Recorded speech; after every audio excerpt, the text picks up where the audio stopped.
एक गांव में रमीज नाम का लड़का अपनी माँ और बहन के साथ रहता था।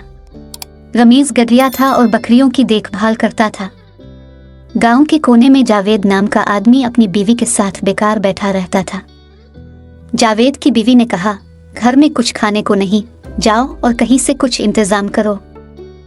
जावेद ने कहा, एक काम करते हैं, अपनी कमजोर बिक्री बेच देते हैं। रमीज ने जावेद को देखा और पूछा, ये बिक्री बेच रहे हो? जावेद ने कहा, हाँ, ये बिक्री बहुत दूध देती है। माँ ने कहा, ये बिक्री तो बिल्कुल कमजोर लग रही है। रमीज ने कहा, माँ फिक्र ना करो, हम इसका ख्याल रखेंगे। दूसरी तरफ जावेद ने पैसे लेकर अपनी बीवी को दिखाए। खुश होकर उसने एक और मंसूबा बनाया कि वो मजीद लोगों को धोखा देगा। मगर जब इसका धोखा सामने आया तो गांव वालों ने इसे पकड़कर गांव के बुजुर्गों के सामने पेश किया। बुजुर्गों ने उसे सजा दी और रमीज को इसकी मेहनत का इनाम दिया।